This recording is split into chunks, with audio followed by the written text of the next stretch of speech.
Ohio State credit. Did a really good job today. We did some things that were good enough to win and other things we did not. Can't have the ball inside the 5-yard line twice and come out with no points. One turnover, which is very uncharacteristic for us, and then another turnover basically on downs. The pick six was a huge play in the game, but we only scored 6 points on offense. We scored 7 points on defense against a really, really good team. Are they good on defense? Yes. But do we got to find ways to manufacture points and yards? There's no doubt about it. So we didn't get it done. Give them a ton of credit, and then open up to questions. James, on your left. On that series in the fourth quarter at the 3, did you consider giving the ball to Tyler Warren on any of those plays? Yeah, we gave the ball to the running back, I think 3 times. Threw the ball on the last one. Yeah, should we probably have given the ball to Tyler Warren after the plays he made? Yeah, I get the question. I get it. I'm sure part of the decision to go there on 4th down is that you still have 3 timeouts and you could pin them really deep if you don't get it. What happened with your defense that had been playing relatively well throughout the game that it wasn't able to stop them there? Yeah, not only that, you could get a safety and get the ball back, which puts you in position to win the game. Get a 2-point safety and the ball back, 3 timeouts. They had a championship drive right there at the end. We did not play well in an obvious running situation. Did not handle, I think, the fact that the offense didn't score in that situation well. Hey, Coach Franklin, right here. I know after a win, we hear you talk about, hey, let's enjoy this win for 12 hours. After a loss like today, is the focus, hey, let's look at Washington, or is it let's rest and regroup? No, we gotta do a great job of making sure we come in tomorrow, make the corrections, but then Sunday night we got to flush it and move on to Washington. We can't allow one loss to turn into 2. The reality of college football is everything is still ahead of us, and we got to do a great job of making the corrections, eliminating the things that were unforced errors that happened today, and then we got to find a way to get a win next week at home, and everything is still in front of us. James, can you address some of the pre-snap, post-snap penalties, and particularly the one that gave them a first down on their second touchdown drive? What did you see there? Yeah, jumping off sides in an obvious 3rd down situation, extended a drive for them, a tackle and standing over a guy, unsportsmanlike conduct penalty on a 3rd down stop, extends a drive. Can't do that. Can't do those things. So. Happened last week, happened again this week. That's on me. We got to be a disciplined football team. We were not disciplined at times today. Andrew? Coach, you saw fans throwing things on the field, booing, very frustrated. What's your message to them about today's game? I understand their frustration. Guys in the locker room are just as frustrated, if not more, but college football has changed.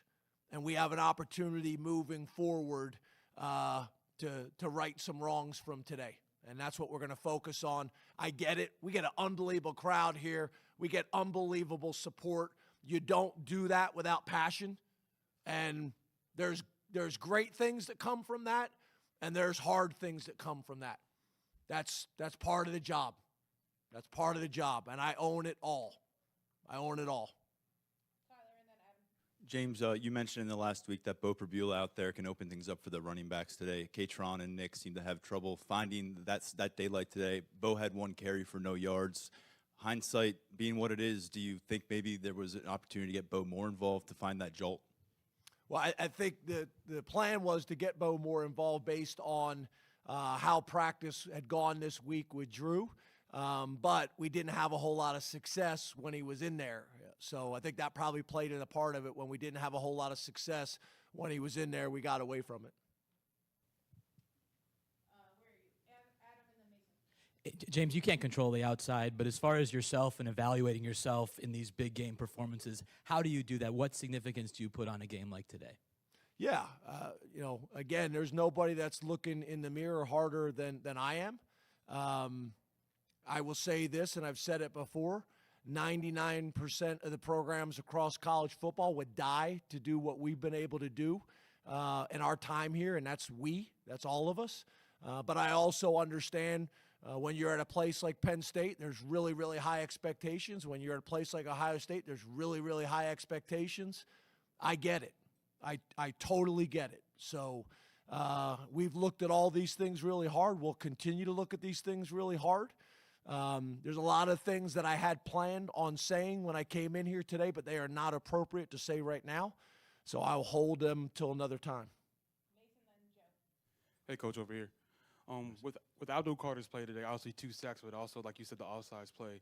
What was it like kind of watching him knowing that he could also do great things, but also kind of hurt you in some ways with penalties and other poor plays? Well, right now in this setting, I'm going to focus on the positive things he does, and he's an impactful player. We'll make the corrections, in the locker room, and we'll make the corrections in the meeting room. But he's a big-time player. He makes big-time plays consistently. There's things that we got to get cleaned up with all of them, Abdul included. James, the sequence at the end over here on the side. Sorry. At the end of the first half, getting at the 1st and goal and the free, and then that play in the corner that ended up being an interception. What went into that play call, and what did you see from that play? What did I see on the play that they overturned to an interception? Yes. Drew made a nice throw. We had a chance to come down with the ball. They called it as an incomplete at first. Then they reviewed it, called it as an INT. The guys that are watching it on TV got a better idea of how that whole thing played out. There was a ton of 50-50 calls in this game that you could call in either direction. There was a ton of them in this game. The fumble on the sideline in the near arm that goes out at the 2-yard line, obviously, and is called a touchdown. There's a ton of calls, 50-50 calls that could go either way. And in that type of game, they're critical. They're critical. Besides that, I don't have a whole lot more for you. But, obviously turning the ball over in the red zone and getting stopped on downs, 2 turnovers inside the 5, that's really the story of the game.